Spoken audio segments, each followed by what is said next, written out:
샬롬. 국내에 계신 성도 여러분 또 평안하셨습니까? 오늘 화요 바이블 스터디 로마서 9장 19절부터 33절까지 말씀을 가지고 여러분들과 함께 은혜 나눔하겠습니다. 제가 기도하고요. 우리 바이블 스터디 시작하겠습니다. 사랑하는 주 예수님 감사합니다. 말씀이 육신이 되어 오신 주님 찬양합니다. 그 말씀이 사랑으로 오셔서 우리에게 하나님을 보여주시고 십자가를 지시고 3일 만에 부활하시고 승천하시고 다시 오셔서 세상을 심판하시고 또 저희들을 맞이하실 님을 기다립니다. 사도 바울에게 영감을 통하여 로마 교회에 편지한 이 로마서를 통하여서 저희가 하나님의 깊은 비밀과 또 지혜와 지식에 이르는 놀라운 시간들을 갖고 있습니다. 하나님 저희들에게 기름 부어 주시고 저희들 한 사람 한 사람에게 지혜와 계시형을 주사 하나님의 말씀을 깨달아 할 수 있는 은혜를 더하여 주시옵소서. 하나님 종의 입술과 영에 기름 부어 주시고 성령께서 또한 말씀하여 주시며 듣는 분들이 아멘으로 믿음으로 화답할 때 이 하나님의 말씀이 우리에게 생명이 되고 진리가 되고 또 인도하시는 나침판이 되고 은혜가 되고 반석이 될 수 있도록 주님 인도하여 주시옵소서. 한 분 한 분을 주님 손에 의탁드립니다. 얼굴과 얼굴 맞대어 우리 한 자리에 모여서 스타디할 수 없지만 어디에 있든지 하나님의 말씀을 대할 때 우리의 공간과 시간을 초월하여 역사하신 하나님의 놀라운 은혜가 저희들 모두에게 있게 하여 주옵소서. 하나님 귀한 시간 허락하신 하나님 감사드리며 이 모든 말씀 우리 주 예수 그리스도 이름으로 기도하였습니다. 아멘. 저번 시간에 이제 로마서 9장 19절부터 33절까지의 말씀을 가지고 또 은혜 나누겠습니다. 저번 시간에 로마서 9장 18절에 그런즉 하나님께서 하고자 하시는 자를 긍휼히 여기시고 하고자 하시는 자를 완악하게 하시느니라 라는 말씀으로 맺었습니다. 그 말은 하나님께서 하고자 하시는 자를 또 긍휼히 여기시는 것은 우리가 잘 이해가 되는데 하고자 하시는 자를 완악하게 하시는 것에 대한 이제 반론이 제기될 수 있기 때문에 사도 바울이 9장 19절부터 그것에 대한 반론을 제기하면서 시작합니다. 모든 사람 안에 있는 자연적인 완악함 그리고 죄를 반복적으로 행하는 어떤 것으로부터 말미암는 습관적인 완악함에 하나님의 보응, 하나님의 진노로부터 말미암는 법정적인 완함이 있습니다. 사람들이 죄 가운데 마음을 완악하게 할 때 하나님은 법으로 율법으로 또 사람들의 마음을 완악하게 하십니다. 출애굽기에서 우리는 바로가 그의 마음을 강팍했다는 말씀을 해결했다는 말을 3번 듣는데 저번 시간 했죠. 또 마찬가지로 그 출애굽기에서 하나님이 그의 마음을 강팍하게 하시는 말씀을 여러 번 들었습니다. 그런데 하나님은 사람을 고의적으로 강팍하게 만들지 않으십니다. 이제 오늘 이제 9장 전반적으로 다 나오는 것 중에 하나님이 진노의 그릇에 대하여서도 관용으로 오래 참으신다라고 사도 바울은 선언합니다. 부드러운 마음을 강팍하게 만들지 않으십니다. 하나님은 오히려 로마서에 우리가 초두에 살펴본 것처럼 그 마음속에 하나님 두기를 싫어하며 하나님께서 그 상실한 마음대로 내어버려 두는 것이 하나님께서 하고자 하시는 자를 완악하게 하시는 방법입니다. 임의로 사람들의 마음속에 강팍함을 집어넣지 않으십니다. 오히려 하나님께서는 그러한 사람들의 마음이 부드럽게 되어서 하나님을 알기 원하시는 간절한 갈망이 있으십니다. 고의적으로 그들의 마음이 강팍해도록 이끄시지 않는 거죠. 그들을 그냥 내버려 두심으로써 다시 다른 말로 하면 그들의 마음을 부드럽게 만들지 않으심으로써 또는 이렇게 설명해 볼까? 태양이 자신의 광채를 딱 거둘 때 어둠이 따르죠. 자신의 은혜 하나님께서 자신의 은혜의 광채를 딱 거두실 때 사람들에게는 강팍함이 따르게 됩니다. 또 그러한 강팍한 사람들을 처벌하심으로써 하나님은 예전의 강팍함에 대한 형벌로서 그들을 더욱 강팍하게 만드시게 됩니다. 사탄으로 말미암아 마음이 강팍하게 된 죄인들은 사탄에게 넘겨지죠. 또 마음속에 죄로 말미암아 강팍하게 된 사람들은 마음의 정욕에 허망한 마음에 그들을 넘겨주십니다. 그래서 이 18절 저번 시간에 했었던 이 18절 이어서 19절에 우리 계신 자리에서 한번 보실까요? 자 시작. 혹 내가 내게 말하기를 그러면 하나님이 어찌하여 허물하시느냐 누가 그 뜻을 대적하리니. 자, 이 말씀은요 하나님이 강팍하게 하셔서 강팍하게 되는 거라면 인간이 그러면 인간에게 책임을 물을 수 없지 않습니까? 하나님이 강팍하게 하시는데 누가 하나님의 뜻을 거역할 수 있겠습니까? 그러니까 인간이 하나님을 믿지 않는 불신앙은 인간이 아니라 하나님께 믿는 것입니다 라고 주장하는 반론에 대하여 사도 바울이 미리 추측하며 반론하며 또 이미 그런 말을 들었을지도 몰라요. 이 말에 대해서 지금 쓰고 있는 겁니다. 만약 가룟 유다가 하나님의 예정대로 그리스도를 배신했고 하나님의 뜻이 가룟 유다는 배신의 그릇으로 정해놓고 또 회개할 기회도 안 주셨다라고 하면 그 배반 책임은 하나님께 있는 것이지 가룟 유다 탓할 수 없지 않습니까? 라는 논리와 똑같아요. 그런데 여러분 물론 가룟 유다는 스스로 목숨을 끊었습니다만 회개하고 지금 주 앞에 돌아왔다면 어땠을까요? 인류 역사가. 베드로도 사실은 가룟 유다 못지않은 죄를 범했습니다. 오히려 저주까지 하면서 예수님을 3번이나 부인했죠. 예수님의 그 부드러운 또 부르심 말미암아 베드로는 3번 네가 나를 사랑하느냐라는 그 질문에 무너지고 결국에 자신의 삶을 드리고 이제 도망친 비겁자에서 위선자에서 주님을 다시 따르는 초대교회 기둥과 같은 사도로 다시 쓰임을 받았습니다. 하나님은요 진노의 그릇에 대해서도 관용하심으로 오래 참으십니다. 이게 오늘 함께 볼 말씀에 나옵니다.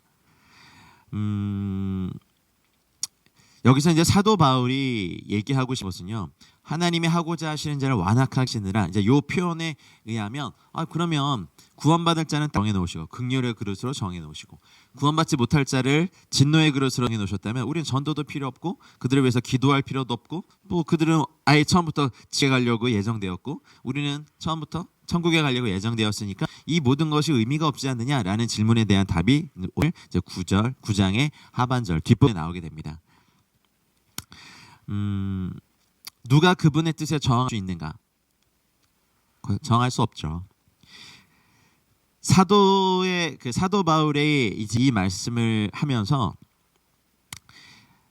교만한 유대인, 어쩌면 이제 사도 바울이 로마서 9장에서 계속해서 말하고 있는 이제 혈통적 유대인이 유대인이 아니라 이제 언약의 약속 안에 부르심을 받은 사람들이 이제 유대인이다 말을 하고 이제 오늘 저희가 함께 살펴볼 말씀 중에 의의 길을 따라갔었던 유대인은 그 의에 도달하지 못했고 오히려 불법에 있었던 이방인들이 믿음으로 말미암는 의를 얻었다라고 아주 굉장히 중요한 선포를 합니다.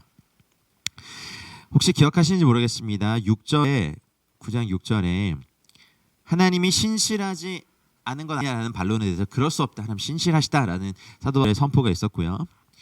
14절에 하나님이 불의하시지 않다라는 것에 결코 그렇지 아니하다. 하나님이 불의하지 않다라고 사도 바울은 이미 반론을 폈어요. 그러면 이제 이 세 번째 반론에 대해서 사도 바울은 이제 20절 이하부터 것에 대해서 답을 하기 시작합니다.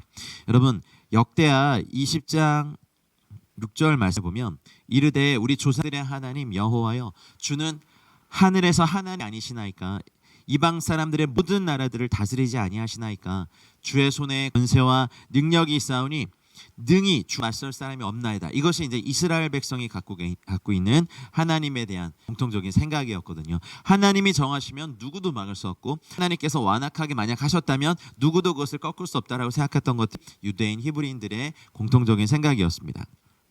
자, 근데 이것에 대한 답변이 20절에 나옵니다. 한번 가져와 주실까요? 시작. 이 사람아 내가 누구이기에 감히 하나님께 반문하냐 지음을 받은 물건이 지은 자에게 어찌 나를 이같이 만들었느냐 말하겠느냐. 아까 19절의 답변은 또 18, 19절에 대한 답변은 장엄한 하나님이 놀라운 하나님이 저희들에게 요구하시는 바 경외하는 자세로 그 입을 다물라라 합니다. 여기 보면 이 사람아 라는 말과 하나님이라는 단어가 대조돼요. 여기 보면 안드로페 그 다음 토 하나님과 사람과 하나님이 확연히 대비되고 있어요. 이 메눈게라는 것이 이제 감이라는 요 단어인데 감히 하나님께 이 인문 속에 함축되어 있는 이 의미요 연약하고 무지한 인간과 존귀와 생명의 근원 위엄을 가지신 하나님을 대비시키면서 네가 누구이기에 이 단어 네가 누구이기에 라고 하는 것을 굉장히 강조하면서 대조합니다. 인간의 주저없는 태도가 하나님께 반문하는 오만한 모습에 대하여서 사도 바울은 이제 굉장히 강한 어조로 책망하죠. 우리가 누구이시기에 하나님의 통치 방식에 논박하는가? 우리가 무엇이기에 하나님이 하시는 일에 대하여서 토할 수 있는가? 네, 사도 바울의 답변은 그 앞에서 말한 반론의 그 바탕에 있는 이제 그런 것에 대하여서 답변하는 겁니다. 어떤 이유보다 오직 하나님의 뜻만으로 충분하다라는 것을 이제 이런 식으로 표현하는 거죠. 성경에 보면 이사야서 40장 9절 말씀에 질그릇 조각 중 한 조각 같은 자가 질그릇 조각 중 한 조각 가자가 자기를 지으신 이와 더불어 다툴지 화했을진저 진이 토기장이에게 너는 무엇을 만드느냐 또는 네가 만든 그는 손이 없다 말할 수 있겠느냐라고 말합니다. 인간의 그 정체성에 대하여서 질그릇 조각 중 한 조각 또는 어떤 다른 본문에 보면 깨진 토기 조각 그리고 지렁이 같은 너 야고바라고 하신 것처럼 뭐랄까요 벌레 피조물에 불과한 인간이 하나님께 대하여서 하나님이 하시는 일에 대하여 반문하고 도전하느냐라고 얘기합니다. 여러분 욥을 기억하시죠? 욥이 욥기 9장 20절에 이렇게 말한 것이 있습니다. 가령 내가 의로울지라도 내 입이 나를 정죄하리니 각 내가 온전할지라도 나를 정죄하시리라 라는 표현을 그 고백을 욥이 합니다. 또 욥기 9장 30절에 보면 그리고 30절에 31절에 보면 자가 눈 녹은 물로 몸을 씻고 잿물로 손을 깨끗게 할지라도 하나님께서 나를 개천에 빠지게 하시고 내 옷도 나를 싫어할 것이라고 말합니다. 여러분 우리는 하나님이 욥을 어떻게 평가하셨는지 알아요. 욥과 같은 사람이 없다. 의인이다라고 하셨지만 이러한 욥 자기의 죄를 깨닫고 겸손하고 자기 알고 있었어요. 이사야서 40장 13절로 14절에 보면 누가 여호와의 영을 지도하였으며 그의 모사가 되어 그를 가르쳤으며 그가 누구와 더불어 의논하셨으며 누가 그를 교훈하였으며 그에게 정의의 길로 가르쳤으며 지식을 가르쳤으며 토달의 도를 보여주었느냐라고 말을 해요. 바람이 임의로 불매 그 소리는 들어도 우리 뜻서 와서 어디로 가는지 우리가 알지 못하다. 요한복음 3장 8절 주님께서 하신 말씀이죠.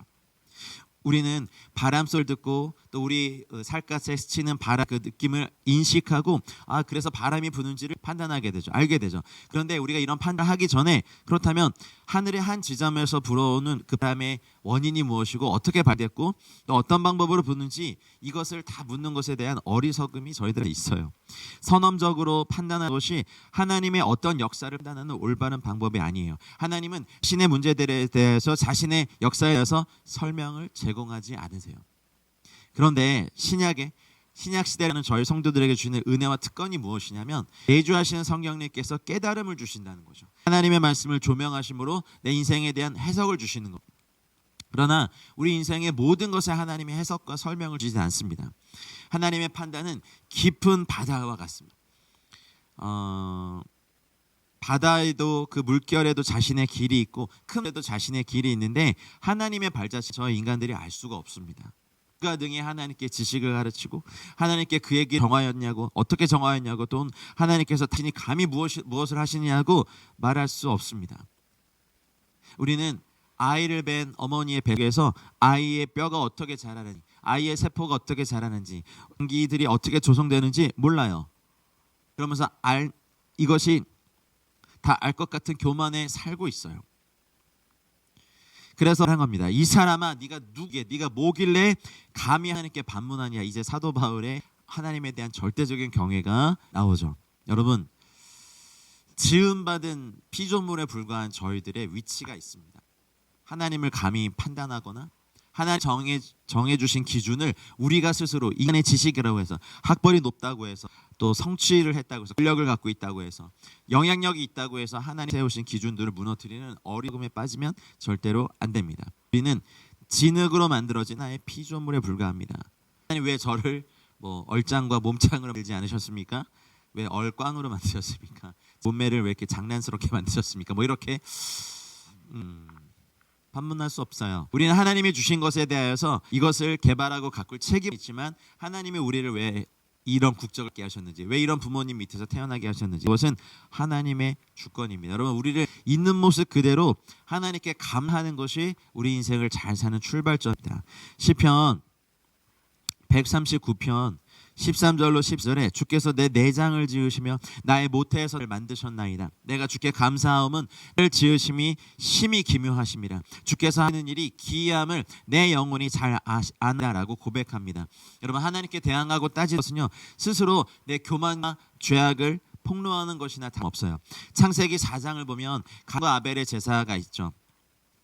아벨과 그 제사는 받으시고 가인과 가인의 제사는 거절하셨습니다. 이때 가인이 하나님의 주권을 인정하고 나를 살피고 회개의 기회로 삼았다면 인류의 역사는 또 어떻게 갈지 몰랐습니다. 그러나 그는 창세기 4장 5에 보면 분하여져서 안색이 변하였다고 하나. 그래서 하나님께 불공평하다고 막 인상을 대들었죠. 그 결과 어떻게 됐습니까? 결국 가인은 아벨을 죽어 말았습니다.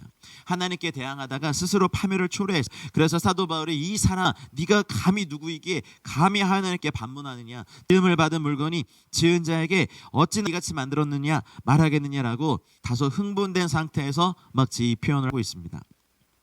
굉장히 격동되어 있죠. 누구라고 생각하느냐? 너는 피조물 한 사람에 불과하지 않아. 너는 살아있는 진흙 덩어리에 불과하지 않냐. 숨쉬는 작은 티끌이지 않느냐. 하찮은 벌레에 지나지 않느냐. 깨진 질그릇 조각하지 않느냐. 너 자체로 아무짝에도 쓸모없는 바로 인간이지 않느냐. 스스로 허망하여지지 않느냐. 너의 목구멍이 열린 무덤 같지 않느냐. 너의 발은 흘리는데 빨리 달려가지 않느냐. 너는 선을 행하는 걸 즐거워하지 않고 악을 행하는 것을 즐거워하지 않는 그 존재이지 않느냐. 너는 너와 같은 다른 피조물과는 왜 창조주께 논쟁을 벌이려고 하느냐라고 굉장히 격양된 모습으로 이 발을 제기한 사람에게 누구인지 모르죠. 역사 이래로 수많은 사람들의 이러한 반론과 질문과 판단을 하나님께 했습니다. 여러분, 욥이 그러한 극심한 그 어려움 속에서도 하나님께 불평하는 그 불경한 죄를 하지 않았습니다. 여러분, 우리 인생에 어떤 고난이 있더라도 감히 하나님을 판단하거나 감히 하나님께 대항하거나 감히 하나님께 뭐랄까요, 그분의 방법에 대해서 불평하지 않기를 주님 축복합니다. 저희는 지음을 받은 물건에 피조물에 불과합니다. 물건이 아니죠. 피조물에 불과합니다. 우리 어떠한 어려운 상황이 있어도 입술로 범죄하지 않기를 주님 축복합니다. 우리 21절로 가겠습니다. 읽겠습니다. 토기장이가 진흙 한 덩이로 하나는 귀에 쓸 그릇을 하나는 천이 쓸 그릇을 만들 권한이 없느냐. 우린 여기에서 귀에 쓸 그릇과 천이 쓸 그릇에 먼저 빨리 눈이 가는데 우리가 집중해야 될 것은 케라뮤스라고 하는 요 단어, 토기장이가 있고 또 요 한 덩이, 진흙 한 덩이, 요 단어에 먼저 우리의 마음을 좀 생각을 집중해야 돼요. 한 덩이는 확실히 부패되어 있는 덩이입니다. 여기 퓨라마토스라고 하는 요 단어, 한 덩이, 아우토 퓨라마토스, 한 덩이, 같은 덩이에요. 여러분, 귀에 쓸 그릇도 천이 쓸 그릇도 퓨라마토스, 아우토스 퓨라마토스, 진흙 한 덩이에서 나왔어요. 이 진흙은 확실히 부패 덩어리인 인간을 이해하는 아주 자연스러운 표현이에요. 사도의 표현이에요. 이 덩이 자체에는 있을 그릇과 천이 쓸 그릇이 구별되지 않은 상태였죠. 여러분, 우리는 본질 진노의 자녀였고 죄로 말미암아 타락했었고 아무짝에 수 없는 그냥 진흙 한 덩이에 불과한 존재입니다. 근데 우리가 뭐 비싸고 좋은 옷을 입고 명백을 들고 비싼 보석을 손가락에 귀에 목걸이에 달고 좋은 향수를 뿌리고 아주 좋은 차 타고 의리의리한 집에 거하고 많은 사람들이 막 나에게 인사를 하고 영향력을 가졌을 때 착각하게 됩니다. 우리는 진흙 덩이에 불과합니다. 하나님의 영이 없으면 진흙 한 덩이에 불과합니다. 우리가 거듭나지 않았으면 영이 주님과 원수된 자이나 우리가 거듭나지 아니하였으면 본질상 하나님의 자녀 원수로서 하나님의 자녀들을 대적했고 예수 그리스도를 무시했고 하나님을 거역했던 한 오만 자리에 있는 진흙 한 덩이에 불과합니다. 귀에 쓸 그릇 천이 쓸 그릇을 얘기하기 전에 우리가 지금 이 로마서 스타디를 같이 저와 여러분들이 진흙 한 덩이에 불과한 저도 설교 복음 증거자로 부르심 받은 그냥 죄인일 뿐입니다. 하나님이 저를 의롭게 하신 것은 그분의 사역이시죠. 행위로 아무리 노력해도 사실은 어쩌면 의에 이르지 못하는 안타까움이 있습니다. 사도 바울조차도 자기가 오호라 나는 공고한 사람이로다. 누가 나를 이 사망의 몸에 구원해내랴라고 로마서 7장에서 고백한 것을 이미 살펴봤습니다. 구별되기 전 우리는 모두 다 진흙 한 덩이에 불과합니다.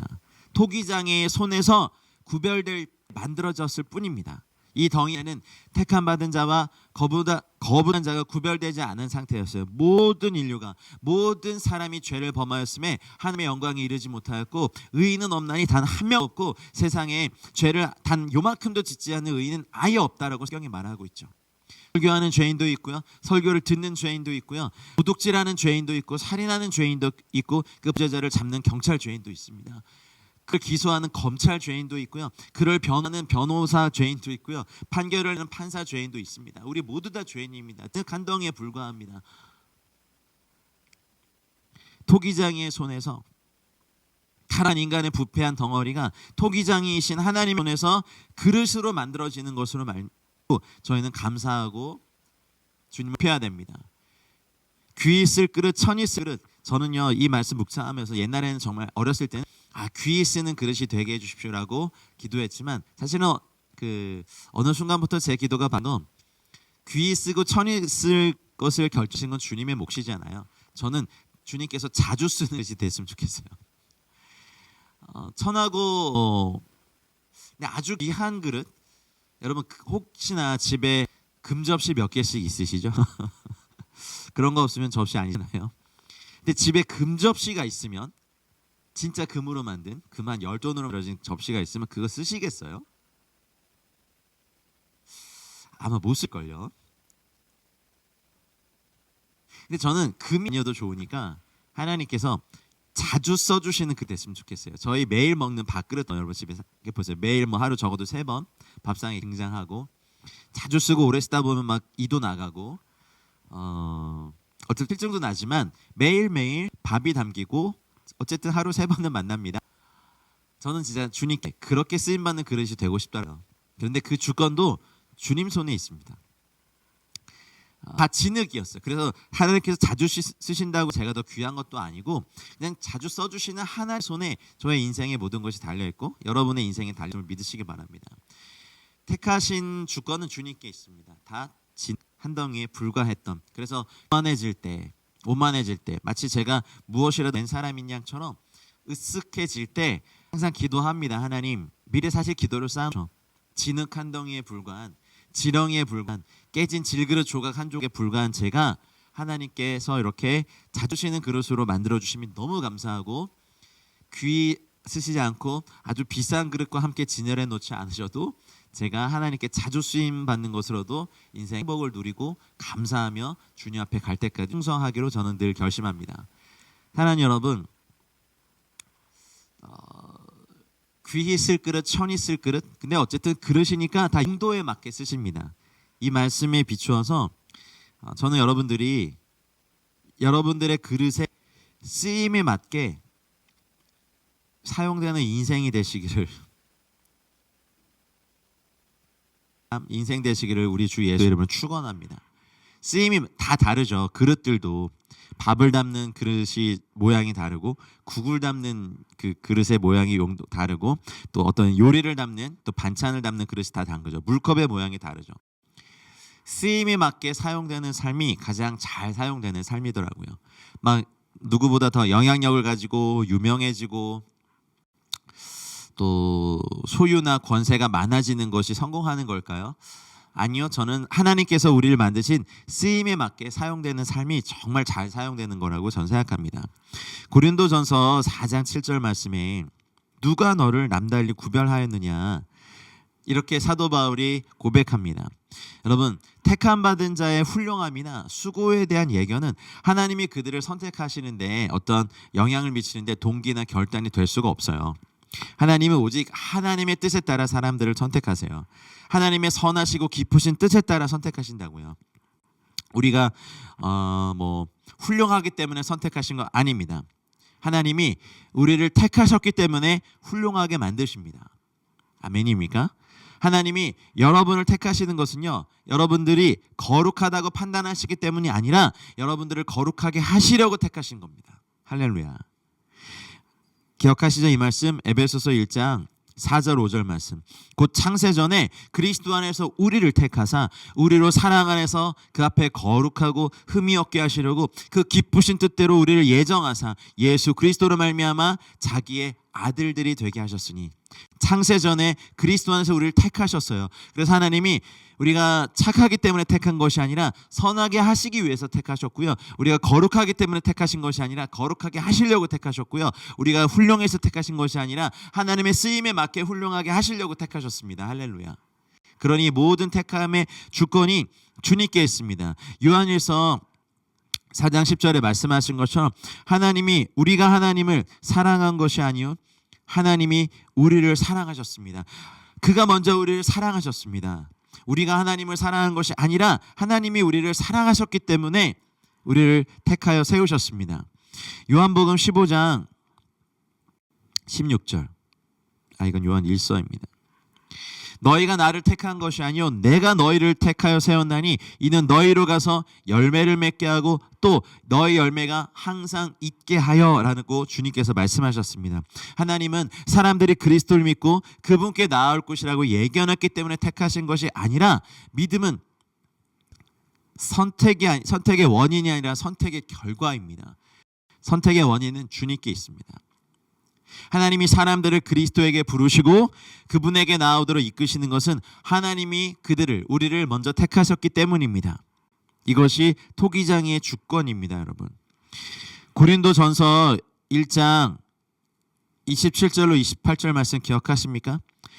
하나님께서 세상에, 여기 밑에다 쓸게요, 미련한 것들을 택하셨어요. 저희들이요.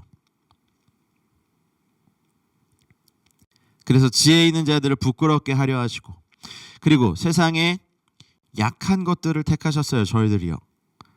강한 것들을 부끄럽게 하시고, 하나님께서 세상의 천한 것들과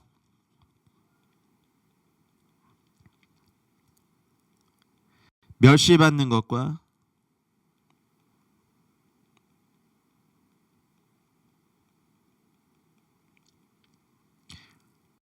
없는 것들을 택하셨어요.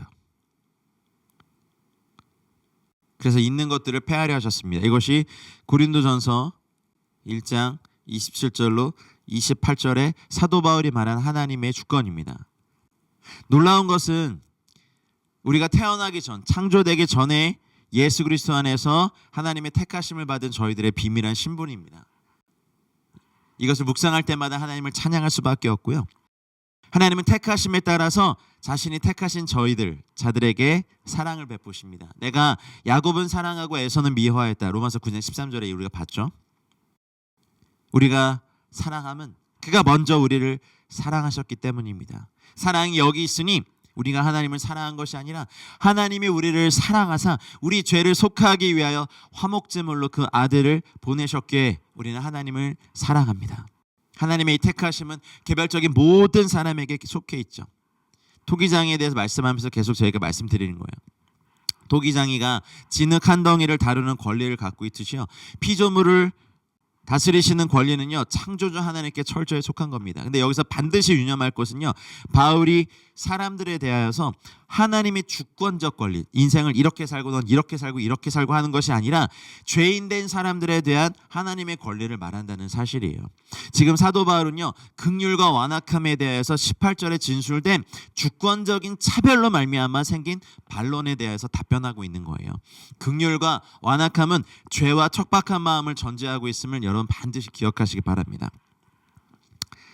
그래서 이 문맥상으로 해석할 때 우리 인생을 너는 이렇게 살아라, 너는 이렇게 살아라, 이렇게 벗어나면 안 된다가 아니라 이 죄인 낸 사람들에 대한 하나님의 권리, 그들을 벌할 권리가 없겠느냐, 그러나 하나님께서 그들을 오래 참으신다, 하나님은 모든 사람이 구원을 받기 원하신다라는 이 진술을요, 이제 이후에 사도 바울이 하게 됩니다. 하나님도 자기가 통치하신 영역에서 사람을 다루는 고유한 권한을 갖고 계신다는 거죠.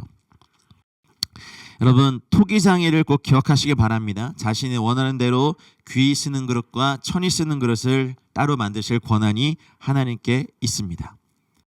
자, 22절로 가겠습니다. 시작. 만일 하나님이 그의 진노를 보이시고 그의 능력을 알게 하고자 하사 멸하기로 준비된 진노의 그릇을 오래 참으심으로 관용하시고, 여기 보면 중요한 두 단어가 나와요.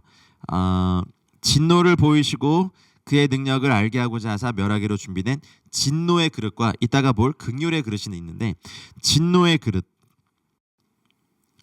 여러분 우리가 이미 살펴본 것처럼요, 설령 하나님이 죄에 대한 하나님의 진노와 죄인에 대해서 보복하시고 보응하시는 자신의 권능을 나타내기 위해 어떤 사람들을 가혹하게 다루신다고 하더라도요, 우리는 하나님께 대해서 아무런 반론을 제기할 수 없습니다. 두 번째로, 설령 하나님이 그들의 죄에 대해서 오래 참으시고 그들에게 회개할 기회를 주신다고 하더라도요, 우리는 하나님에 대해서 아무런 반론도 제기할 수 없습니다. 로마서 9장을 스터디하면서요, 하나님께서 죄인을 가혹하게 다루시더라도, 또한 하나님의 죄인들에 대해서 오래 참으시는, 어쩌면 계시는가? 하나님이 계시는가? 저런 악인인데 어쩜 저러실 수 있을까? 라고 할 정도 있어도 우리는 하나님께 대해서 반론을 제기할 수 없어요. 하나님이 오래 참으심으로 그 죄인된 영혼이 회개하고 주 앞에 돌이키기 원하시는 하나님의 마음에 대하여서 우리는 어떠한 반론도 제기할 수 없습니다. 설령 그들이 하나님께서 멸망시키기로 준비된 여기 진노의 그릇이라고 하더라도 우리는 하나님에 대해서 아무런 반론을 제기할 수 없어요. 여러분, 하나님께서 진노를 보이시려고 한다는 것은요, 무시무시한 말씀입니다. 가공할 만합니다. 우리는 성경에서 하나님의 진노에 대해서 자주 듣거든요. 그런데 하나님의 진노에 대한 설교는 사실 인기 있는 설교의 본문이 아닙니다. 하나님의 사랑과 긍휼과 용서하심에 대해서는 사람들이 너무 듣기 원하는데, 하나님의 진노에 대해서는 듣기 원하는 사람들이 많지 않습니다. 우리 이미 살펴본 말씀처럼 로마서 1장 18절에 하나님의 진노가 불의로 진리를 막는 모든 사람들의 경건하지 않음과 불의로 진리를 막는 사람들의 모든 경건하지 않음과 불의에 대하여 하늘로부터 나타난다는 말씀을 저희 이미 살펴본 바 있습니다. 모든이란 말을 잘 기억해 보십시오. 하나님의 진노는요, 모든 죄에 대하여 나타납니다. 근데 그 시기의 차이예요. 미리 나타나느냐 아니면 나중에 나타나느냐. 골로새서 3장 6절 말씀에 이것들로 말미암아 하나님의 진노가 임하시느니라. 형제 여러분, 자매 여러분, 이 분노는요, 한결같이 이어진다고 사도 바울이 골로새 교회를 향해서 편지에 이것을 밝히고 있습니다. 시편 7편 11절에 말씀하신 것처럼 하나님은 매일 분노하시는 하나님이십니다. 말하자면 하나님이 악인들에게 그 공의의 활들을 벌써 당기셨고 공의의 화살을 벌써 시위에 먹이셨다는 겁니다. 그게 11편 2절에 나오죠. 하나님의 진노는 견디기 힘든 진노입니다. 요한계시록에서는 그의 진노의 큰 날이 이르렀으니 누가 능히 그 앞에 서리오라고 말합니다. 그렇지만 우리 이런 선언들보다 여러 사례를 통해서 우리가 더 많이 배울 수 있죠. 하나님의 진노와 그 결과를 보여주는 많은 말씀들이 있습니다. 유다서 1장 6절에 보면 자기 지위를 지키지 아니하고 자기 처소를 떠난 천사들은 큰 날의 심판까지 영원한 결박으로 흑암에 가두셨으며, 베드로후서 2장 4절에 하나님이 범죄한 천사들을 용서하지 아니하시고 지옥에 던져 어두운 구덩이에 두어 심판 때까지 지키게 하셨으며, 여러분, 하나님이 진노하신 가장 무시무시한 사례 가운데 하나인데 하루아침에 일어난 일로 보입니다. 천국에 있다가 이 천사들은 천국에 있다가 하루아침에 지옥으로 떨어졌죠. 빛의 천사였다가 하루아침에 어둠의 악령이 되었습니다. 이것이 무서운 까닭이 왜요? 주께서 이들에게 회개할 기회를 주지 않으셨기 때문입니다. 온 우주의 피조물이 배워야 될 한 가지 진리가 있습니다. 하나님이 죄를 반드시 벌하신다는 겁니다. 또 하나님이 죄를 벌하신 또 다른 사례는 하늘이 아니라 이 땅에서도 있었는데, 그게 어떤 겁니까? 창세기에 나온 노아의 대홍수 사건입니다. 창세기 6장 5절로 7절 말씀에 하나님이 한탄하는 마음이 나오세요. 사람의 죄악이 세상에 가득함과 그 마음으로 생각하는 모든 계획이 항상 악할 뿐임을 보시고 땅 위에 사람 지으셨음을 한탄하시고 마음에 근심하시고 이르되 내가 창조한 사람을 내가 지면에서 쓸어버리되 사람으로부터 가축과 기는 것과 공중의 새까지 그리하겠다. 그래서 홍수가 났죠. 이들을 다 쓸어버리셨어요. 그 흔적이 아직도 이 세상에 남아서 하나님이 끝내 이 죄를 벌하시라는 것을 보여주고 있습니다. 하나님의 진노는 가공할 만큼 무섭습니다. 하나님의 진노로 또 보복하신 사례가 있죠. 창세기 13장에 나와 있는 소돔 그리고 고모라. 소돔 사람은 여호와 앞에 악하여 큰 죄인이었더라는 말씀이 있죠. 그 악에 대한 소문이 하늘에까지 들렸어요. 하나님은 소돔이 악이 들려온 소문과 같은지 알아보시려고 천사들을 보내셨죠. 그리고 천사들은 이것이 사실이라는 걸 알고 하늘로부터 롯을 내보내고 그 성에 불과 유황을 비같이 내렸습니다. 그 흔적을 지금까지 놔뒀습니다. 그래서 이스라엘 여행하다 보면요, 짠 바위, 소금기가 가득한 바위와 집안을 곳곳에서 만날 수 있어요. 또 하나님의 진노가 이 땅에 나타난 적이 또 한 번 있었는데 하나님의 독생자 예수 그리스도가 죽으신 일입니다. 하나님의 그 진노를 거두시겠다고 하실 만한 때가 있었다면 틀림없이 이때였을 것입니다. 그 까닭이 두 가지죠. 먼저 그 진노의 대상이 예수 그리스도가 하나님께는 너무 소중한 존재, 독생자였기 때문입니다. 하나님께 당신의 독생자보다 더 귀한 존재는 저희도 아닙니다. 온 우주 어디에도 없었습니다. 그리고 두 번째 까닭은 그리스도가 죄가 없으셨기 때문입니다. 우리의 죄 때문에 죽게 하셨습니다. 그리스도께서 자기 목숨을 내놓으신 이 사건은요, 사실은 하나님의 공의가 아주 영광스럽게 드러난 사건입니다. 진노와 함께. 이사야서 53장 10절 말씀에 되게 이상한 표현이 있어요. 하나님께서 여호와께서 그를 상하게 하시기를 기뻐하셨다. 하나님께서 그러셨대요. 이 말씀은 그리스도께서 바로 우리 죄 때문에 하나님께 고난 받으셨다는 것을 아주 뚜렷하게 보여줍니다. 유대인들이 그리스도를 죽게 했습니까? 이방인들이 그리스도를 죽음에 이르렀습니까? 아니요. 사실은 여호와 하나님께서 그 공의, 그 진노 때문에 독생자를 죽게 하셨습니다. 바로 죄 없으신 하나님의 귀하신 독생자가 죽으신 일이 하나님의 진노가 땅에 나타난 겁니다. 또 가장 무서운 진노가 있습니다. 장차 이 땅에 임할 하나님의 진노입니다.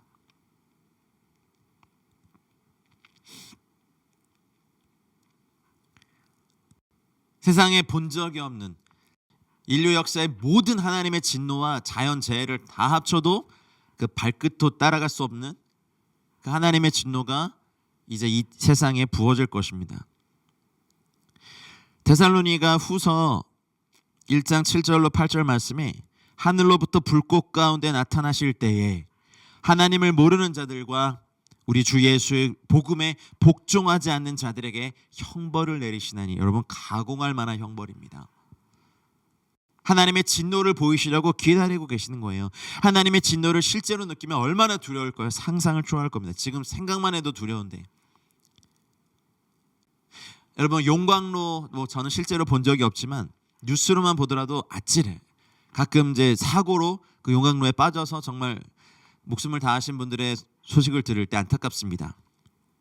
피조물인 용광로도 그리할진데 그걸 만드신 하나님의 진노가 이 땅에 쏟아질 때 가공할 만큼 두렵습니다. 사실은 하나님의 진노를 보이신다는 것. 근데 진노의 그릇을 오래 참으심으로 관용하시는 이유가 뭡니까? 하나님은 모든 사람이 구원을 받으며 진리는 안 데 이르기를 원하십니다. 이제 누구든지 예수 그리스도를 믿는 자는 구원을 받기 원하시는 하나님의 뜻이 있기 때문에 그렇습니다. 형제 여러분, 자매 여러분, 하나님께서 능력을 보여주시는 사례가 더 많은데 곧 악인들을 멸하실 때가 온다는 겁니다. 출애굽 사건 때 바울에게도 그래 하였지만 이제 마지막 때에 하나님을 복음을 대적했던 사람들, 거짓 선지자, 적그리스도 진영, 또 적그리스도, 또 666의 짐승의 표를 받은 사람들을 이제 능히 지옥에 멸하실 것입니다. 여러분, 몸만 죽일 수 있는 사람들을 두려워하지 말고 몸과 영혼을 능히 지옥에 멸하실 수 있는 자를 두려워하라고 예수님께서 마태복음 10장 28절에서 말씀하셨어요. 하나님을 두려워하라고. 하나님의 가공할 진노가 이 땅에 쏟아질 때 저희가 정말 견딜 수 없을 거예요. 여호와의 날은 크고 두려운 날입니다. 왜요? 여호와 하나님의 가공할 진노, 지금도 모여지고 있는, 우리가 화산만 폭발해도, 쓰나미만 일어나도, 진도 7, 8의 지진만 일어나도, 산불만 일어나도 우리는 정말 발발발발 떨고, 전염병 앞에서도 속수무책인 인간이 이 모든 지구상의 모든 자연재해, 참상, 재난, 전쟁, 인간의 모든 범죄, 사탄의 공격들이 다 합쳐진 것보다 몇백 배, 몇십만 배, 몇천만 배 더 강한 하나님의 진노가 이 땅에 쏟아질 때가 옵니다, 여러분. 근데요, 지금은요, 진노의 그릇들을 대하여서 오래 참으심으로 관용하세요. 그러니 사도 바울이 아까 그렇게 격양돼서 외친 거죠. 사람에 불과한 네가 감히 하나님이 하시는 일을 반문하느냐? 피조물에 불과한 네가 창조주께 하신 일들을 반문할 수 있느냐? 하나님의 주권을 인정해라라고 말한 거죠. 그리고 마지막 때 모든 사람이 구원받지는 못할 것입니다. 안타깝지만 사실입니다.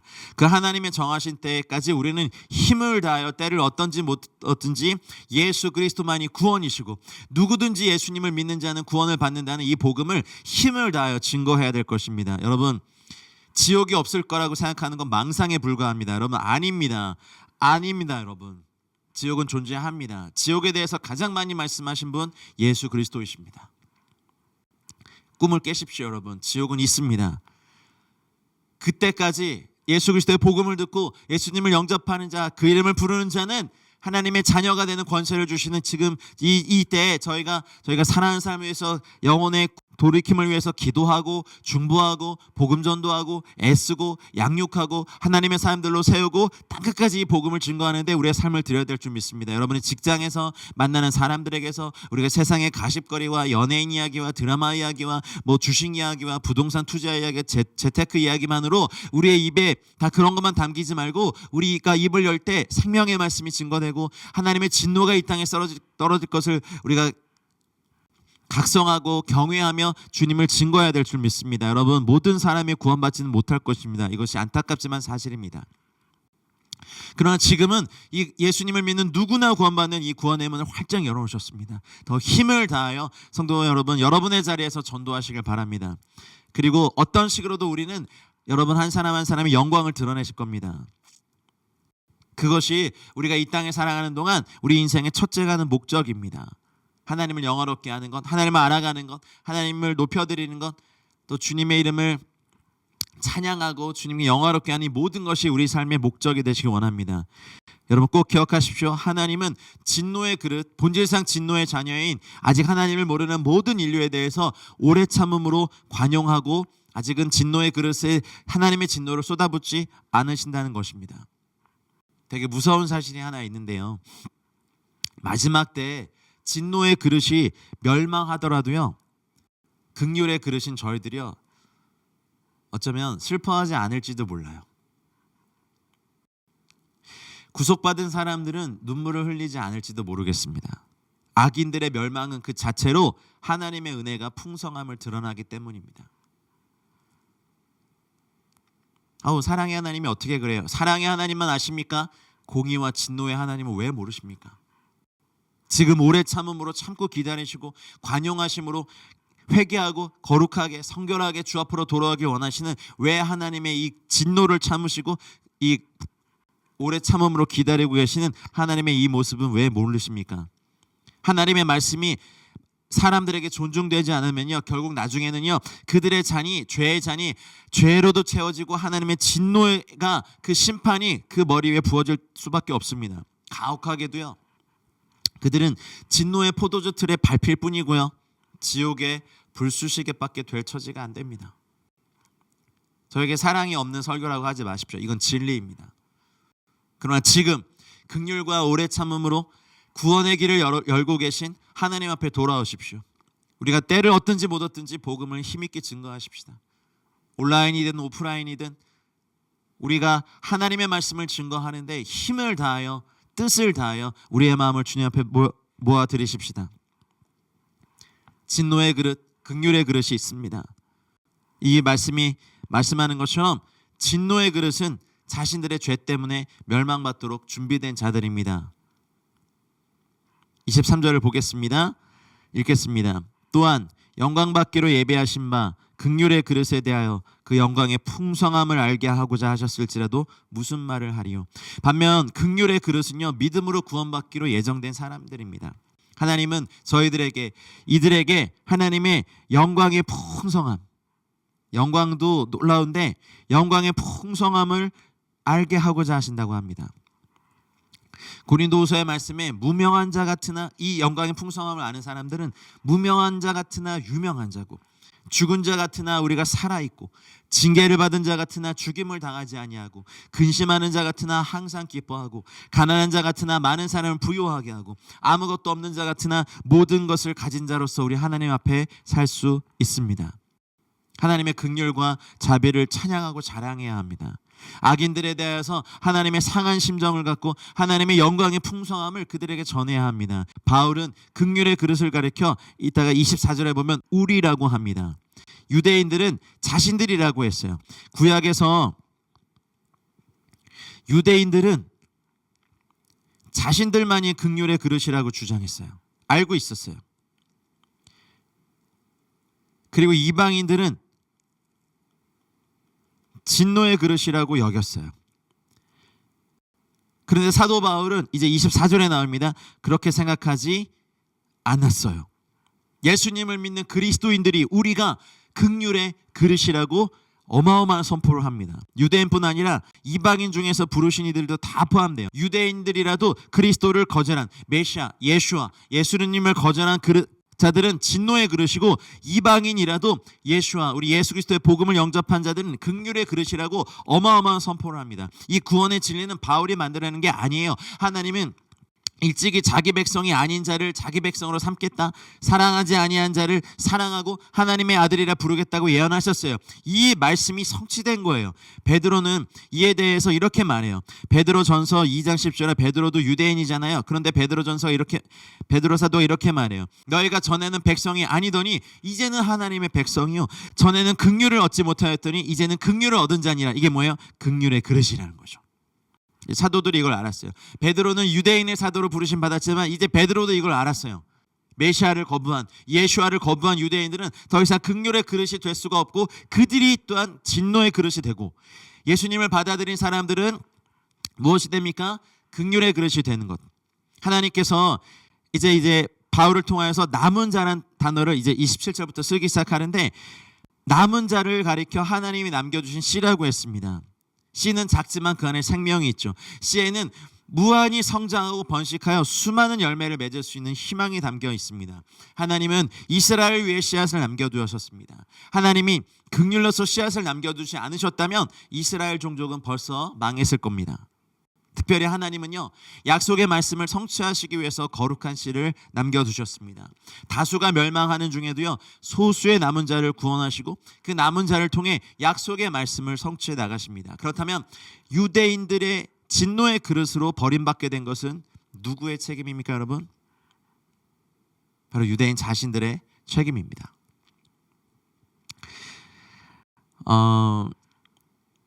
영광의 풍성함, 영광을 먼저 경험했지만 그 영광의 풍성함에 이르지 못했고, 율법의 행위로서 의를 얻기 원했던 이들에게 사실 믿음으로 말미암아 얻는 이 의는 이따가 사도 바울이 표현할 거치는 돌이 되었을 겁니다.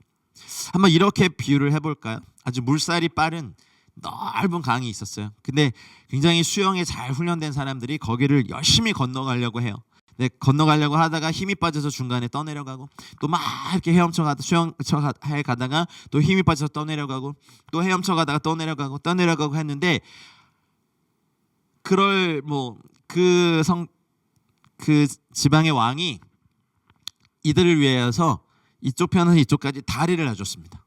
그러면 이제 더 이상 헤엄치지 않고 다리만 건너면 저편으로 갈 수 있는데 계속해서 이 방법이 옳다라고 해서 계속해서 헤엄쳐 가는 꼴이 바로 유대인들이 행위로 말미암아 구원을 얻고자 하는 그런 방법이었습니다. 익숙하지가 않은 거죠. 수천 년 동안 그 방법을 해왔으니까. 다리만 건너면 되는데, 예수 그리스도란 다리만 건너면 되는데, 구원의 공로를 믿고 십자가를 의지하고 그 다리만 건너면 되는데 그것을 인정하지 않고 계속해서 헤엄쳐가면서 죽는 것이 이제 유대인들의 모습이 되죠. 여러분, 저희도 하나님의 영광을 보고 싶습니다. 모세가 출애굽기 33장 18절로 19절에 원하건대 내게 주의 영광을 보여주십시오라고 할 때 그 모세의 간절함이 사실 저의 간절함이 되기 원합니다. 떨기나무에 하나님의 불을 받죠. 시내산의 영광을 경험했죠. 성막에 임했던 하나님의 영광을 경험한 모세의 평생에 이제 이 땅의 것에 내 마음을 빼앗기는 것이 아니라 하나님의 영광을 사모하는 것에 모세의 마음이 온전히 가 있는 걸 봅니다. 그래서 이제는 긍휼의 그릇으로 저희가 부르심 받은 저희들이 그 영광의 풍성함을 알게 하시는 것이 이제 하나님이 저희들을 이끌어 가신 신앙생활의 여정입니다. 의리한 건물에 있지 않습니다. 허름한 곳에 모여서 성경을 읽을지라도 말씀 안에 포함된 그 놀라운 영광의 비밀들, 풍성함들이 저희들에게 알려지고 계시되어질 때 하나님은 놀라운 일을 하실 수 있을 겁니다. 에베소서 2장 4절로 7절 말씀에 긍휼이 풍성하신 하나님이 우리를 사랑하신 그 큰 사랑을 인하여 허물로 죽은 우리를 그리스도와 함께 살리셨고 또 함께 일으키사 그리스도 예수 안에서 함께 하늘에 앉히시니 이는 그리스도 예수 안에서 우리에게 자비하심으로써 그 은혜의 지극히 풍성함, 여기는 로마서에서는 영광의 풍성함이었죠. 에베소서에는요 은혜의 지극히 풍성함이라고 말해요. 여러분, 영광의 풍성함, 은혜의 지극히 풍성함을 날마다 매일 더 어제보다 더 경험하는 저와 여러분들 되기를 우리 주 예수 그리스도 이름으로 축원합니다. 자, 24절로 가보겠습니다. 읽겠습니다. 시작.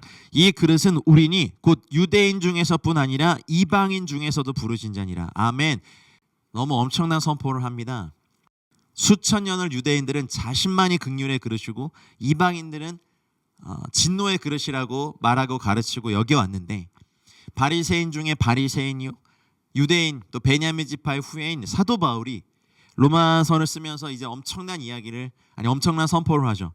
이제 이 그릇은 유대인들이 아니라 유대인 중에서뿐 아니라 이방인 중에서도 부르신 우리 모두다. 에베소서 8장 30절 미리 정하신 그들을 또한 부르셨어요. 사람들을 그리스도와 교제, 하나님과의 교제와 하나님의 나라를 부르신 것과 관련하여 말한다면 이건 다 하나님의 사역입니다. 사도행전 2장 39절에 사도들이 이렇게 고백합니다. 주 우리 하나님이 얼마든지 부르시는 자들에게 하신 것이라. 그래서 우리가 그 복음에 참여함을 입었습니다. 고린도전서 1장 9절에 너희를 불러 그의 아들 예수 그리스도로 우리 주와 더불어 교제하게 하시는 하나님은 미쁘시다. 할렐루야. 데살로니가전서 2장 12절 이는 너희를 부르사 자기 나라와 영광에 이르게 하시는 하나님께 합당히 행하게 하려 함이라. 말씀 몇 개 더 들어드릴게요. 데살로니가 후서 2장 13절로 14절 하나님이 처음부터 너희를 택하사 성령의 거룩하게 하심과 진리를 믿음으로 구원을 받게 하심이니 이를 위하여 우리의 복음으로 너희를 부르사. 할렐루야. 디모데후서 1장 8절로 9절에 사도 바울이 영적 아들 디모데에게 오직 하나님의 능력을 따라 복음과 함께 고난을 받으라. 하나님이 우리를 구원하사 거룩하신 소명으로 부르심은 우리의 행위대로 하심이 아니요 오직 자기의 뜻과 영원 전부터 그리스도 예수 안에서 우리에게 주신 은혜대로 하심이라 하셨습니다. 아멘. 그러니 이 부르심이란 단어 얼마나 영광스러운 단어입니까? 두 개만 더 들어드릴까요? 베드로전서 5장 10절 말씀에 모든 은혜의 하나님 곧 그리스도 안에서 너희를 부르사 자기의 영원한 영광에 들어가게 하신 이가. 아멘. 우리를 부르사 영원한 영광에 들어가게 하시니. 그리고 베드로전서 1장 15절 말씀에 오직 너희를 부르신 거룩한 이처럼 너희도 모든 행실에 거룩한 자가 되라. 여러분, 이제 저희가 유대인 중에서 뿐만 아니라 이방인 중에서도 그리스도 안에서 부르심을 받은 저희가 긍휼의 그릇입니다. 뭐라고요? 긍휼의 그릇이라고요.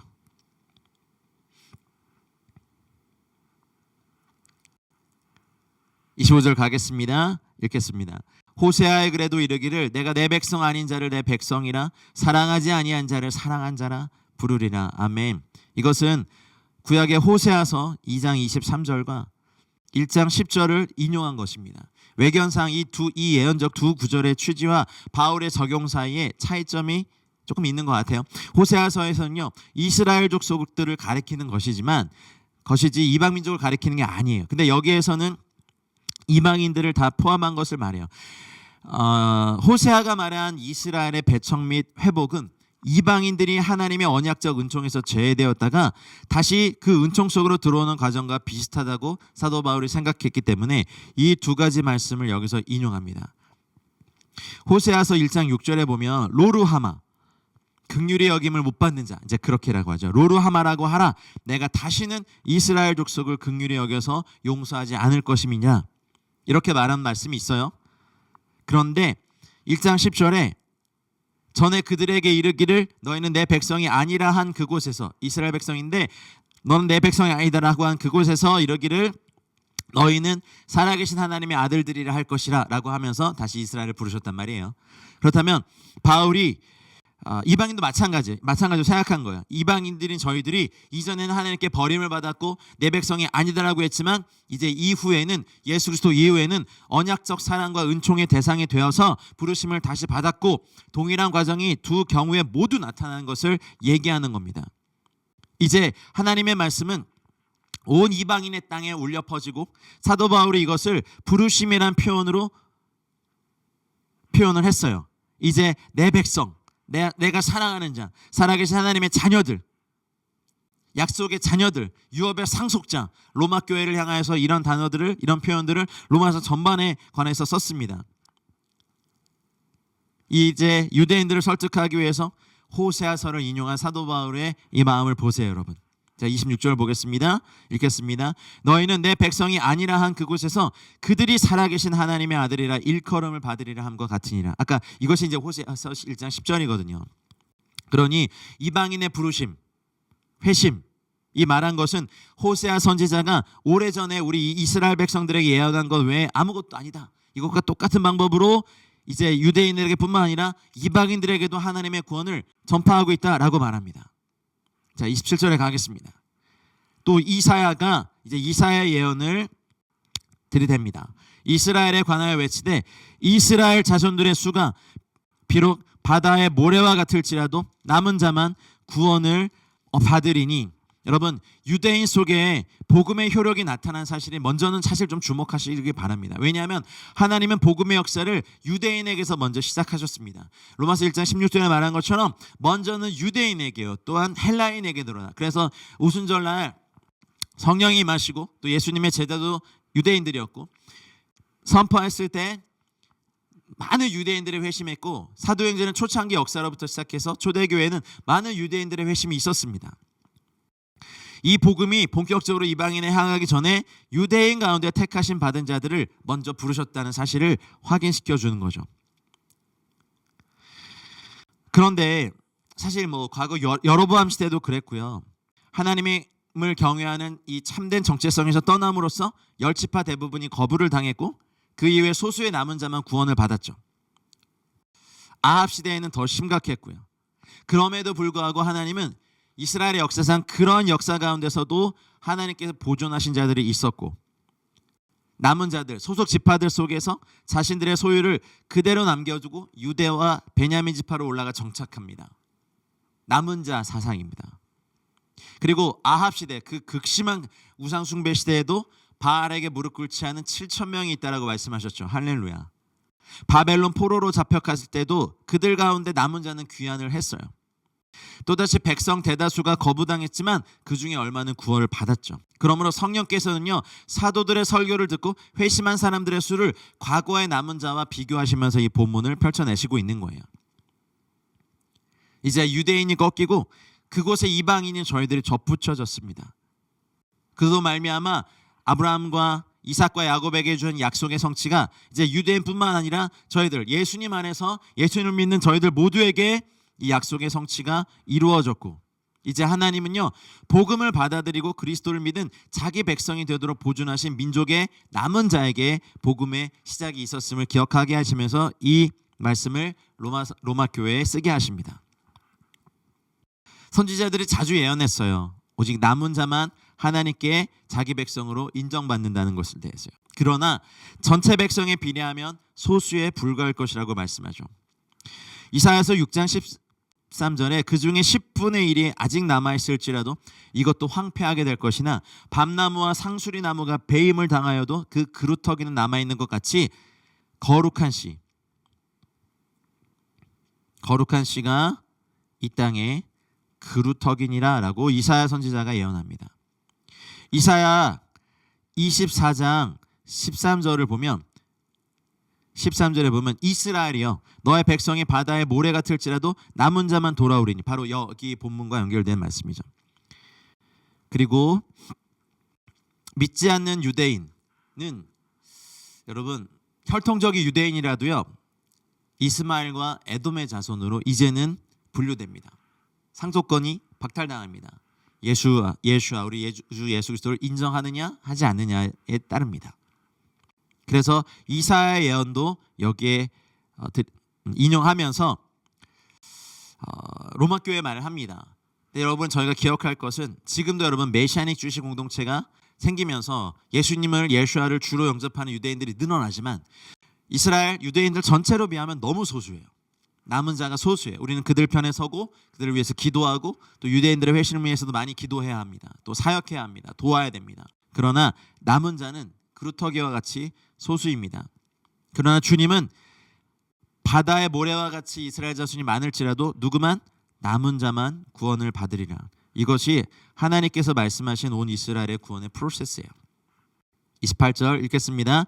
주께서 땅 위에서 그 말씀을 이루고 속히 시행하시리라 하셨느니라.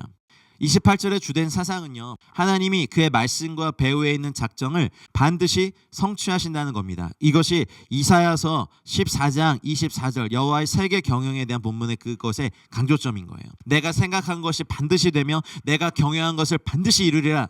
그 말씀을 이루고 라는 말은 성취, 속히 시행하리라 말은 신속하게 성취할 것을 가리킵니다.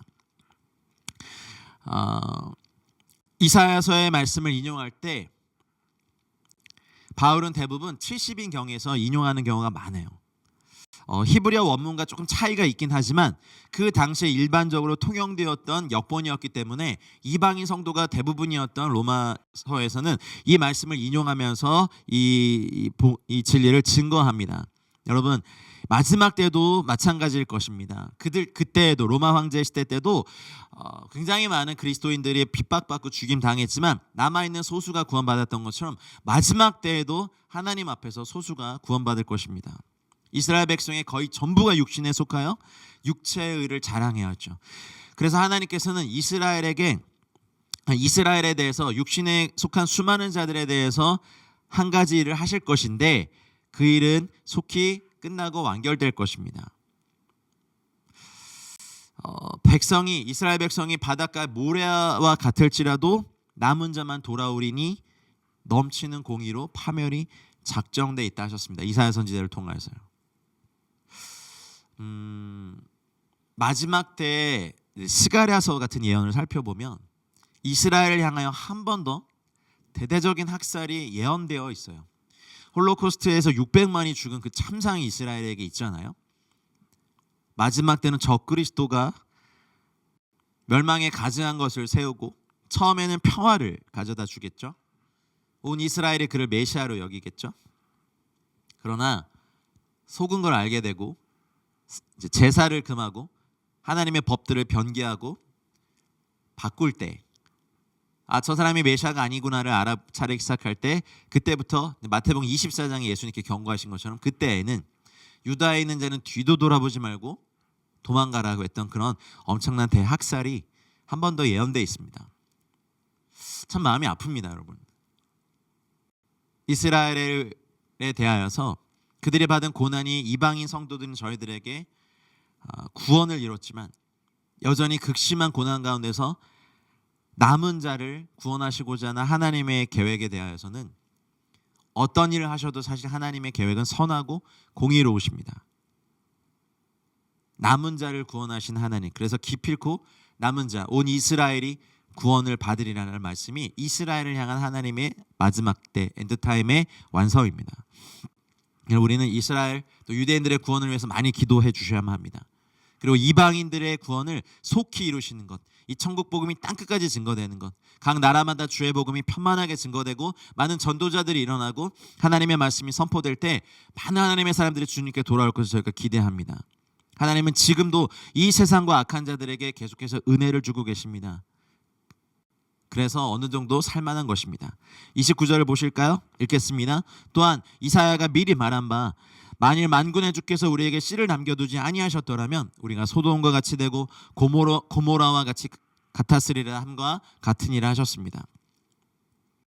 만군의 주께서 우리에게 씨를 남겨두지 아니하셨더라면, 진노 중에라도 긍휼을 잊지 아니하시는 하나님의 은혜이죠. 지금도 하나님은 해를 비춰주시고 비를 내려주시고 선인과 악인에게 동일한 은혜를 주십니다. 그래서 어느 정도 살만합니다. 그러나 우리는 날마다 새벽과 밤과 낮으로 민족과 열방을 위한 기도, 불신자들의 회심을 위한 기도, 선교를 위한 기도 멈추지 말아야 됩니다. 하나님은요, 어떤 사람도 멸망받도록 예정하지 않으셨습니다. 하나님이 절대적으로 예정하신 게 있는데, 하나님의 독생자가 죽임을 당하고 이제 누구든지 예수님을 믿는 자는 구원을 받을 수 있다는 것을 예정하신 것입니다. 그래서 성경이 분명히 말하고 있습니다. 예수님도 말씀하셨죠. 이 땅에 오셨을 때 요한복음 7장 37절에 뭐라 하셨습니까? 명절 끝날 곧 큰 날에 예수께서 서서 외쳐 이르시되 누구든지 목마른 거든 내게로 와서 마시라 하셨죠. 할렐루야. 사도행전 2장 21절에 누구든지 주의 이름, 우리 주 예수 그리스도 이름을 부르는 자는 구원을 받으리라 하였습니다. 하나님은 누구든지 다 구원받기 원하십니다. 원하는 사람은 다 하나님의 은혜를 받게 되는데, 그런데도 멸망하는 사람, 지옥 가는 사람이 있습니다. 그들이 하나님의 구원을 거절한 것입니다. 그래서 자신의 죄 때문에 멸망하는 것입니다. 소돔같이 되고 고모라가 같이 되는 것입니다. 예레미야서 50장 40절 말씀을 사실 여기에 인용한 거예요. 하나님께서 소돔과 고모라와 그 이웃 성읍들을 뒤엎었듯이 거기에 사는 사람이 없게 하며 그 가운데 머물러 사는 사람이 아무도 없게 하시리라. 그러나 그때와는 다르게 하나님이 씨를 남겨두셨어요. 사도 바울은 이 씨를 본 거예요. 유대인들 사이에 열방을 떠돌면서 그 험한 고생을 했지만 유대인은 살아남았고, 그 가운데서도 예수님을 영접한 메시아닉 주의식 공동체들이 일어나고 이스라엘의 나라로서 회복되고 70년대 이후에 많은 열방이 흩어졌던 유대인들이 알리야 운동을 통하여서 고토로 돌아오는 구약의 예언들이 성취되는 시대에 저희가 살고 있고, 돌아와 보니 아주 소수지만 예수님을 구주로 영접하여 예수님을 믿고 동족에게, 이스라엘 사람들에게 오히려 핍박받는 남은 시들이 있는 걸 저희가 보게 됩니다. 이제 저희들 고난받는 자들과 함께 서야 될 줄 믿습니다. 30절을 갈까요? 그런즉 우리가 무슨 말을 하리요? 의를 따르지 아니한 이방인들이 의를 얻었으니 곧 믿음에서 난 의다. 여러분, 사도 바울은요, 이 사역을 하면서 자기 앞에서 벌어지는 두 가지 사슬을 발견했을 거예요. 첫째는 그가 어느 곳에 가든지 이방인 사회에서 예수 그리스도를 증거하면 어떤 이방인들이 그 가르침을 받아서 믿고 죄사함을 받고 마음의 변화를 받아서 즉시 의로운 사람들이 되었어요. 사도 바울은 에베소, 데살로니가, 고린도, 로마에 가서 복음을 담대하게 전했어요. 때를 어떤지 못 얻든지 담대히 전했어요.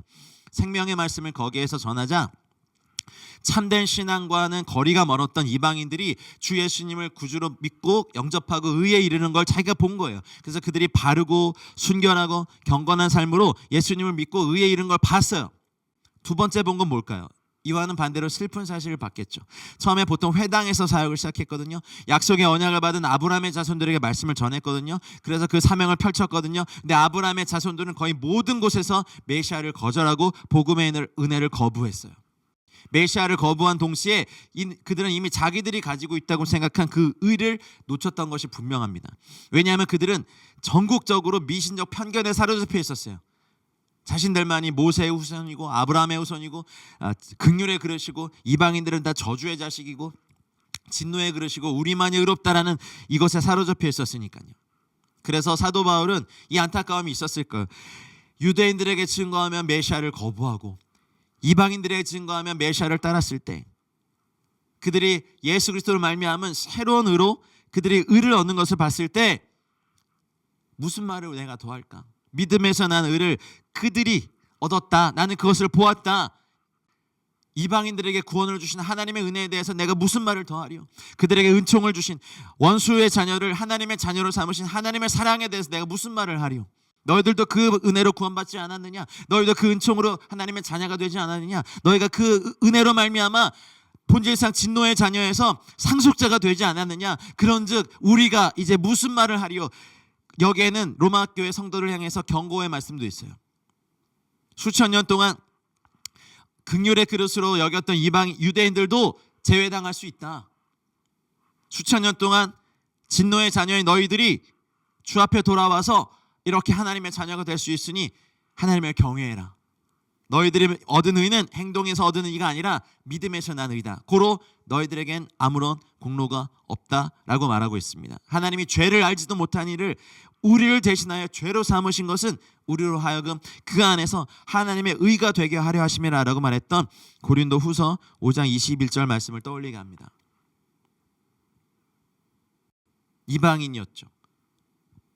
부끄러운 일을 너무 많이 했고 말로 입에 담을 수 없었던 음란한 일들을 너무 많이 했고 그러나 하나님은 그럴 가치가 없는 사람들이었던 이방인들을 자녀 삼으셨습니다. 이것이 은혜의 복음입니다. 이것이 구원의 복음입니다. 범죄하고 자격이 없는 사람들에게 자비를 베푸시는 하나님의 놀라운 은혜입니다. 그래서 디모데전서 1장 15절에 미쁘다 모든 사람이 복을 받을 만한 이 말이여 그리스도께서 예수께서 죄인을 구원하시려고 세상에 임하셨다 하였도다. 이것이 영광스러운 복음이고 이것이 의로운 복음이고 이것이 능력의 복음이고 이것이 구원의 복음입니다. 그래서 사도 바울이 말한 겁니다. 이것에 우리가 무슨 말을 더하리요? 할 말이 없다. 31절로 가겠습니다. 의의 법을 따라간 이스라엘은 율법에 이르지 못하였습니다. 여러분 율법은 선합니다. 토라는 선합니다. 하나님의 계명은 선합니다. 율법은 죄를 깨닫게 합니다. 토라는 우리에게 하나님께 나아가는 법을 가르쳐 줍니다. 제사법은 선합니다. 그러나 그 법을 따라갔지만 이스라엘은 율법에 이르지 못했어요. 그 행위가 너무 익숙하고 위선적이 되고 습관이 되고 문화가 되면서요. 정작 이제 성경 곳곳에 예언한 그 메시아가 왔을 때 그들의 눈이 가려졌어요. 복음이 처음 전해진 그리스 정교. 여러분 그리스 정교회는요. 로마 카톨릭도 저희 개신교도 다 이단으로 여겨요. 왜냐하면 사도 바울이 직접 복음을 전한 후예들이잖아요. 근데 그 초대의 열정과 복음의 진중함이 사라진 그 나라를 방문해 보면요. 지금은 문화와 관습으로만 남아있어요. 복음의 진짜로는 살지 못해요. 어쩌면 이스라엘이 그렇게 됐을지도 몰라요. 살았다는 이름은 가졌으나 죽은 미지근한 문화가 돼버리고 관습이 돼버리고 어떤 의식이 돼버리고 전통이 되어버린 마음대로 하나님의 말씀을 바꿔버린 이스라엘은 율법에 이르지 못해요. 율법이 말하고 있는 궁극적인 것이 무엇입니까? 그 율법의 주인이고 실제이신 예수 그리스도, 율법을 완성하러 이 땅에 오신 예수 그리스도를 봤어야 했는데 율법의 행위만을 따르다 그 율법의 실체를 보지 못했어요. 사도 바울은 이것에 대해서 안타까움으로 얘기합니다. 32절 볼까요? 어찌 그러하냐 이는 그들이 믿음을 의지하지 않고 행위를 의지함이라 부딪힐 돌에 부딪혔느니라. 예수님이 오시고 사실은 열심히 아까 강 비유를 제가 들어드렸죠. 열심히 헤엄쳐서 저쪽으로 가려고 노력했던 사람들에게 다리를 건너라고 하는 것이 이제 받아들여지지 않는 거죠. 예수님을 믿음으로 구원받아라 하는 일에 받아들여지지 않죠. 그러나 또한 하나님이 예정하신 신비한 주권이 있는 것은 유대인들이 또 넘어짐으로 말미암아 이방인들의 구원받는 자의 충만한 수가 채워지고 있습니다. 한국뿐만 아니라 열방의 이슬람권의 공산주의권의 불교권의 힌두교권의 하나님의 교회들이 힘을 다하여 복음 사역들을 다하고 있습니다. 유대인들은 이방인들과 달리 의를 추구하기 위해 율법을 준수했지만 의에 이르지 못했어요. 그래서 부딪힐 돌에 부딪혔어요. 부딪힐 돌이란 예수 그리스도예요. 율법에 대해 흠잡을 게 아무것도 없었어요. 결국 죄목을 씌워서 십자가에 달려 돌아가게 하신 예수님의 죄목이 무엇입니까? 신성모독 아니었습니까? 하나님의 아들이라고 네가? 그리고 성전을 사흘에 짓는다고 네가? 어디 그렇게 해봐라 라고 하면서 밤사이 재판받고 아침에 매달으셨죠.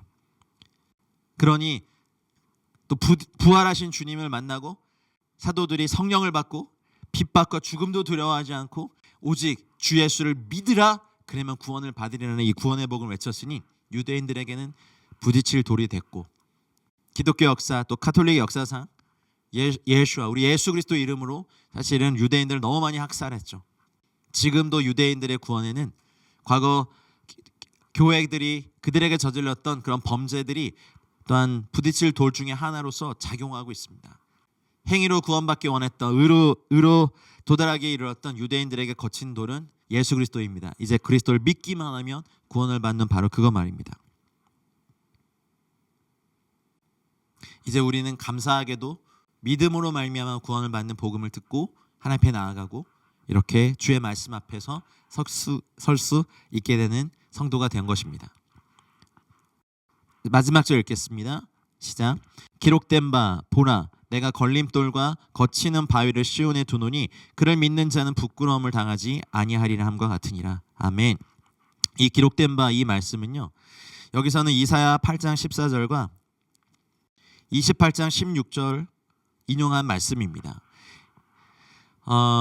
예수 그리스도는 보배로운 모퉁이 돌이 되십니다. 부끄러움을 당하지 아니하리라 라는 이 말씀. 누구든지 믿는 자는 누구든지 부끄러움을 당하지 아니하리라. 하나님은요 절대 주권으로 하나님의 절대 주권으로 말입니다. 타락한 인간들에게 구원의 길을 예비해 놓으셨습니다. 하나님은 구원의 반석이신 예수님을 시온에 두셨죠. 예수님은 온 인류의 죄를 위해 죽으시고 저주를 담당하시고 의를 위해 부활하사 모든 믿는 자에게 구원을 주시는 반석이 되셨습니다. 베드로전서 2장 7절로 8절이죠. 그러므로 예수님을 믿는 자는요 결코 부끄러움을 당하지 않고 반드시 구원을 받습니다. 예수님은 자기를 믿고 순종하는 자에게는 구원의 바위가 되시고 거절하는 자들에게는 걸림돌과 거치는 반석이 되시는데요. 하나님은 이제 민족으로 구원하시지 않습니다. 혈통으로 구원하시지 않습니다. 인간의 행위로도 구원하시지 않습니다. 재산의 많고 적음으로 구원하지 않으십니다. 하나님의 구원은 결코 불의하지 않습니다. 우리의 구원은 예수 그리스도를 믿음으로 말미암아는 하나님의 주권적 선택이시고 긍휼로 인함이십니다. 우리는 일생 동안 이제 이렇게 얻은 구원으로 말미암아 하나님께 감사하며 영광을 돌리는 삶을 살아야 될 것입니다. 이 로마서 9장 33절에서 증명되는 것처럼 믿음의 본질 속에서는요 그리스도를 신뢰하는 것이 함축되어 있어요. 성경에서 말하는 것, 부끄러움을 당하는 것 주님께서 원하지 않아요. 부끄러움과 수치는 이제 주님께서 담당하셨어요. 이제 그리스도의 의는 그리스도를 믿는 자의 것이 됩니다. 저와 여러분들의 것이 됩니다. 그리스도를 믿는 자의 죄는 또 그리스도의 죄가 됩니다. 근데 그분이 십자가에서 이것을 해결하셨습니다. 그러므로 예수 그리스도를 믿는 자에게 회개하고 자복하는 자에게 죄는 남아있을 수 없습니다. 그래서 이제는 수치를 당하지 않게 됩니다. 우리는 주님의 반석 위에 굳건하게 서서 이제 주님을 찬양하고 높이는 것에 우리 인생을 드려야 될 줄 믿습니다. 환난과 고통, 심판, 사람들의 비방이 몰아닥칠지라도 우리는 시온이 되시고 반석이 되신 예수님의 반석 위에 두 발을 딛고 서서 주님을 영원히 찬양하고 이 땅에서는 핍박을 당할 수는 있지만 영원히 부끄러움을 당하지 아니하고 영광스러운 면류관 쓰고 주님을 찬양할 것입니다. 로마서 9장에서 사도 바울은 엄청난 표현을 정말 많이 썼습니다. 여러분 우리는 진노의 그릇이었지만 이제 긍휼의 그릇이 되었고 예수 그리스도 안에서 결코 수치감을 당하지 않는 하나님의 자녀가 되었습니다. 이 말씀을 진리로 굳건히 붙잡으시고 주님 앞에 나아가고 날마다 사랑하는 은혜가 있기를 주의 이름으로 축복합니다. 긴 시간 수고 많으셨습니다. 제가 기도하고 오늘 로마스터 스터디 마치겠습니다. 하나님 감사합니다. 진노의 그릇이었던 저희가 긍휼의 그릇이 되었습니다. 이제 하나님의 은혜가 우리 가운데 놀랍고 감사하고 주의 이름을 높이며 나아갈 때 우리가 더 이상 부끄러움을 당하지 아니하고 주 앞에 찬양과 칭찬과 은혜를 받는 거룩한 사람들 되게 하여 주시고, 또 하나님 유대인들의 구원, 이스라엘의 구원을 위해서 기도하오니 하나님 그들을 구원하여 주시옵소서. 또한 이방 나라들 가운데 하나님의 나라가 예수 그리스도의 이름이 높임을 받으며 더 강력히 진격해가는 은혜가 있게 하여 주시옵소서. 주의 말씀이 코로나 바이러스보다 더 강력하게 우리의 삶과 전 영역 가운데 힘차게 능력 있게 역사하기를 원하오며 이 모든 말씀을 우리 주 예수 그리스도 이름으로 기도하였습니다. 아멘.